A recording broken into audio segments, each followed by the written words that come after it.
Hello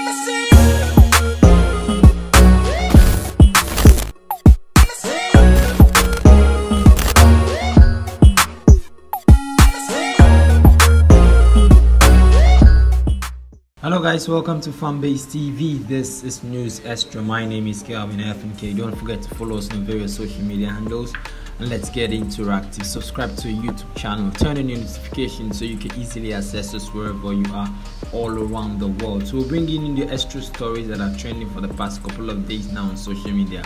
Coming up on our first bulletin for today, Blakk Rasta says Shatta Wale is ungrateful, hence their fallout. So over the years, Shatta Wale, we all know, is one of the outspoken musician in Ghana, and he's been doing so well. So now Blakk Rasta, a radio personality, has taken his turn to speak about the reason why he and Shatta Wale fell out of their relationship and why they are no longer together. Now, according to Blakk Rasta, he made mention of the fact that Shatta Wale is ungrateful because at a point in Shatta Wale's life, when Shatta Wale was down and needed help and needed assistance from family, Shatta Wale had no one. He was even going hungry. Shatta Wale had to call him to try and raise funds from family members. But after Shatta Wale got the funds and the fame and all that, he's been ungrateful to him based on an issue, a particular situation on phone. So he took his turn on a radio station to narrate what really happened between he and Shatta Wale. So we want you to listen to Blakk Rasta's interview on the radio station where he narrates how he and Shatta Wale fell out of their friendship and relationship and how it has been so for the past couple of years now. This was how we met. He called me and said, yo, listen up, man, you know, I want an interview on your show. This was the time that he was bashing Samini bad. So I invited him over. He came on my show. We had a very nice show. You know, he bashed a couple of people. Marco Crekumante also bashed up Samini.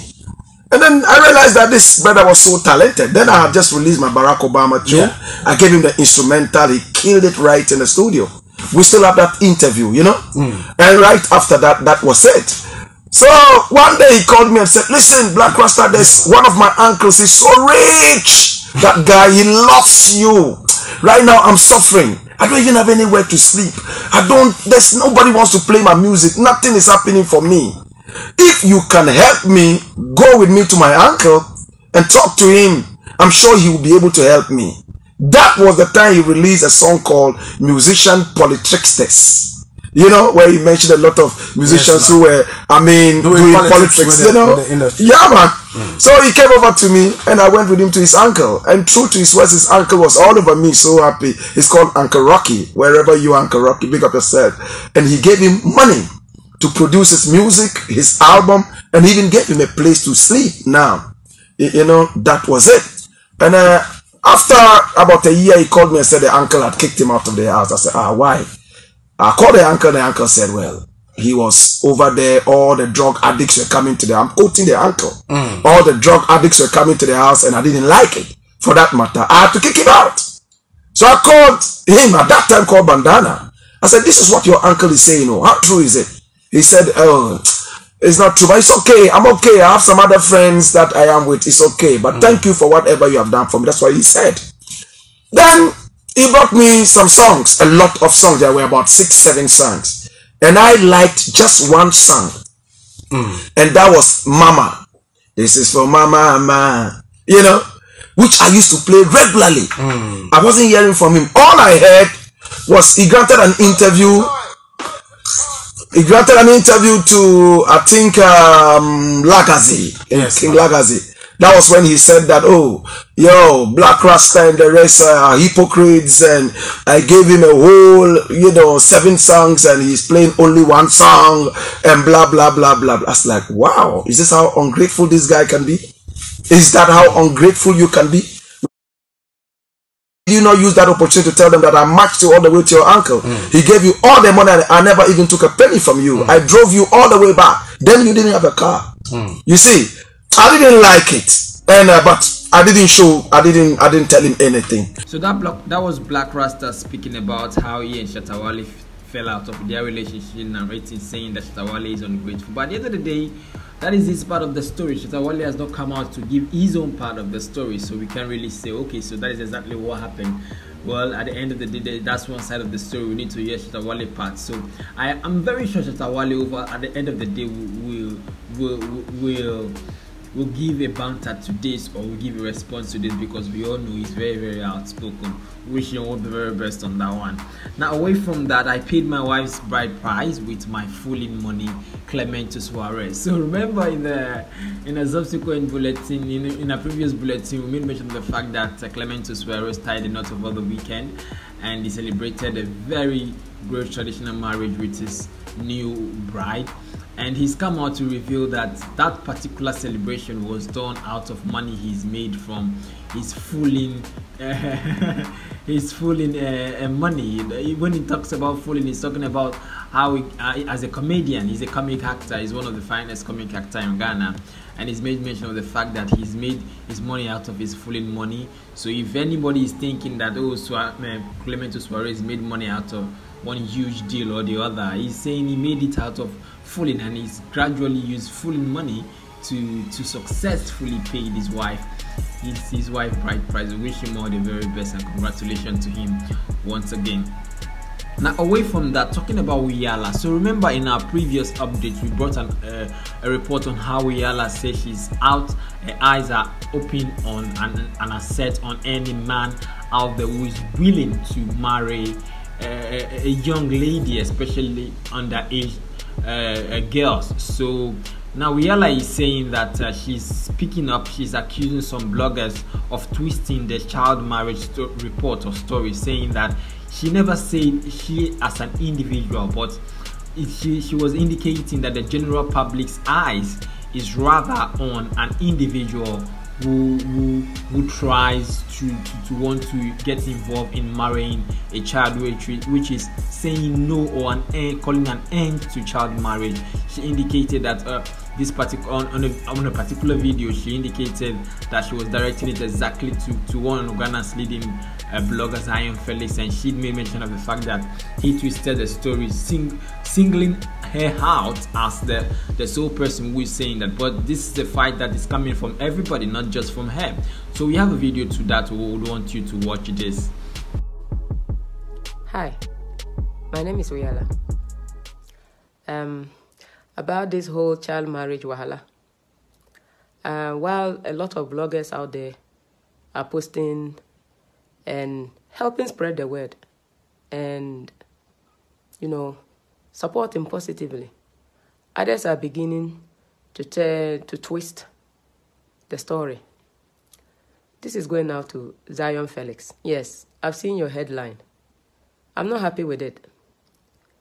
You are letting people attack me personally because you wrote, I have my eyes on any man who wants to marry a child. It is not an item. It is a we. The girl's uncle, her grandmother, reported the problem. The girl's model headmistress was also involved. The school the girl attends.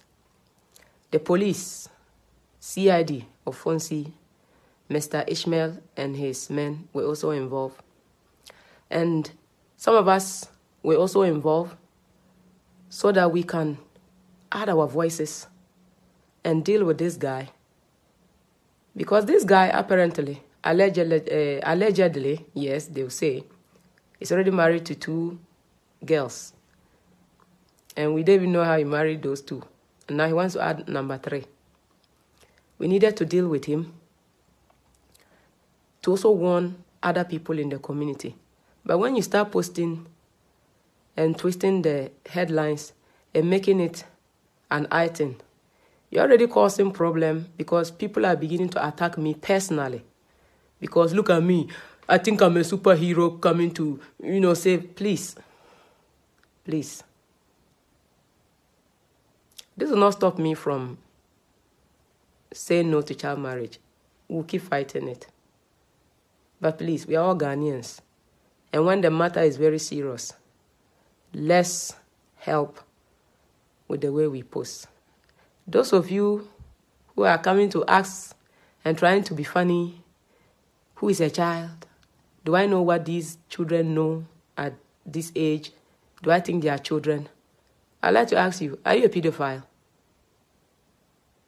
Please, if you have nothing good to say about this problem, you can just shut up and allow people, the good people out there who wants to help our sisters. Okay? Thank you very much. So you've heard from Wale. She's saying that she's not the only one coming out to indicate that she has her eyes on any man who wants to get hold of a young lady as a child, or whoever is involved in child marriage. So it's a real life story. So the general public then is more like a community thing. So it's not like Wale as an individual is just taking that particular move or embarking on that particular journey. So I think it is something that we should all pay heed to. Now, away from that, let's move into Nigeria. We are so grateful on the fact that the NSAS protesters have gradually come to an end, but the government is gradually in one way or the other responding to the cause of the youth all around the nations of Nigeria, in as much as they are still calling for palliatives that were stolen from warehouses to be returned back. Even the president of Nigeria, Muhammadu Buhari, has come out to say that parents should send their children back who has gone to, or who has brought palliatives that are stolen from warehouses. So Nigeria to regulate social media, or better still, Nigeria must regulate social media. That is coming from the federal government of Nigeria. The Minister of Information, Lai Mohammed, is generally known on social media as Lai Mohammed. His nickname per se, but at the end of the day, the federal government is saying that they are going to regulate fake news. They are going to regulate fake news. They are going to regulate fake news, which indicates that any news that comes out on social media and is not credible and does not have an authenticity, the source is going to be persecuted, the source is going to be sued to court, and that he or she is going to face. But I think it's something in the right direction, because according to them, based on the NSAS reports recently, when it comes to the Lagos tollgate shooting, they are saying that the numbers of people that have been reported dead, the government are saying that it is not totally up to that amount. Some are even saying that there were no deaths at all. So who is telling the truth? Is it the government? Is it the people? Is it the videos that circulated on social media?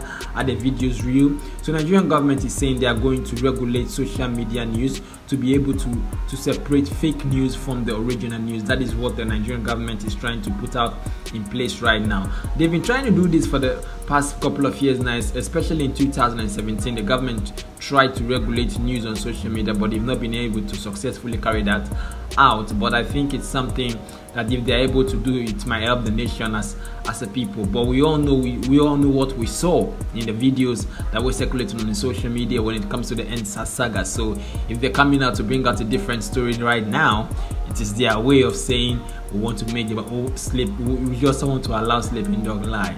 Wish them all the best on that one. Now, away from that, still talking about social media, Desmond Elliott, Nigerian Hollywood actor Desmond Elliott, denying his involvement in a bill to regulate and control free speech on social media.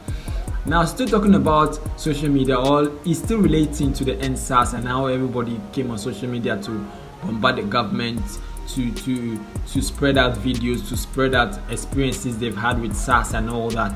Now, an individual has come out to accuse Desmond Elliott, who happens to be a member of House of Assembly in Lagos State, Nigeria, that they are trying to regulate and control free speech on social media, and Desmond Elliott is at the forefront of that particular bill. They are trying to do that, but Desmond Elliott is saying that he is not involved in that, and even the House of Assembly could not even, or does not even have the authority to carry out that particular bill.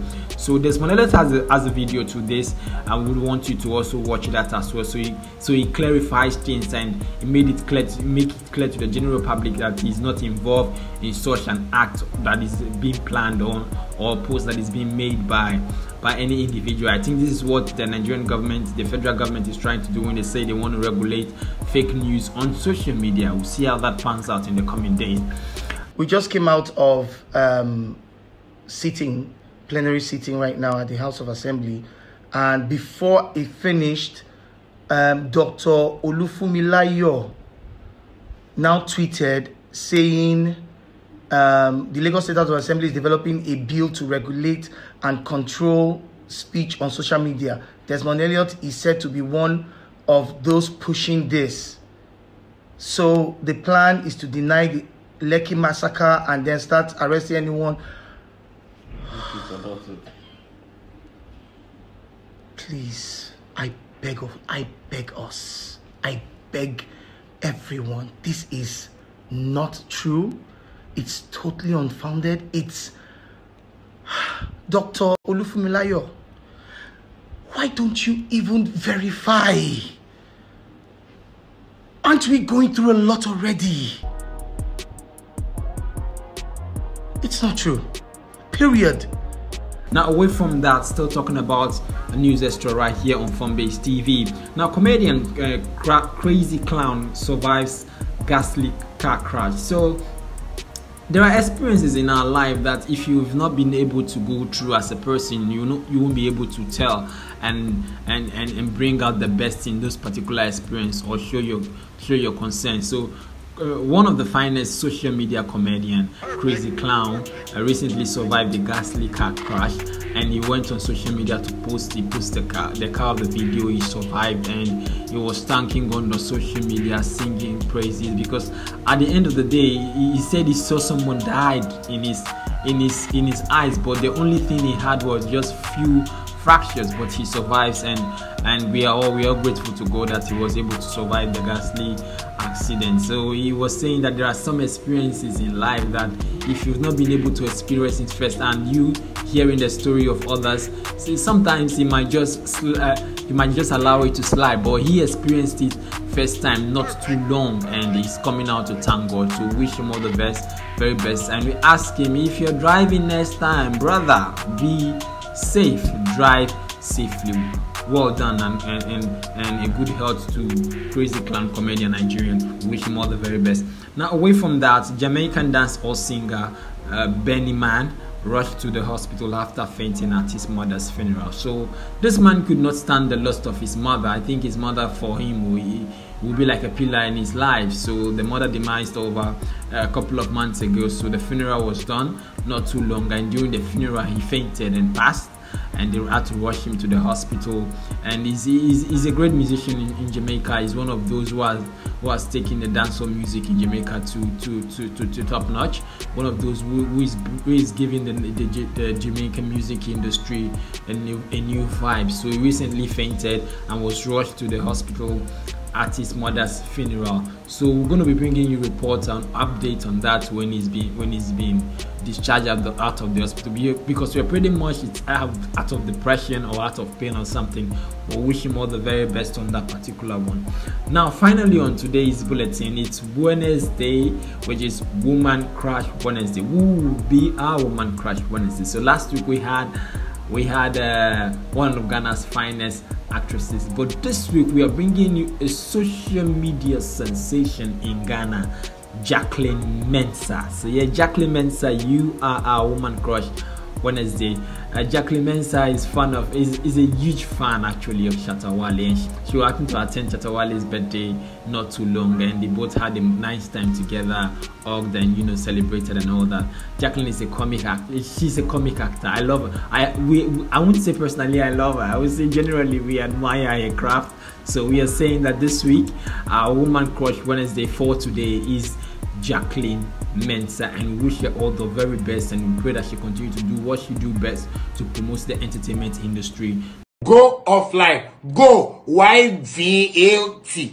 Go offline. Thank you. So those are the major updates we have on today's News Extra. Don't forget to follow us on our various social media handle, Facebook, Instagram. Subscribe to our YouTube channel. Once again, my name is Kelvin FNK. Don't forget also to turn on your notification and enjoy the programs we have right here on Fanbase TV.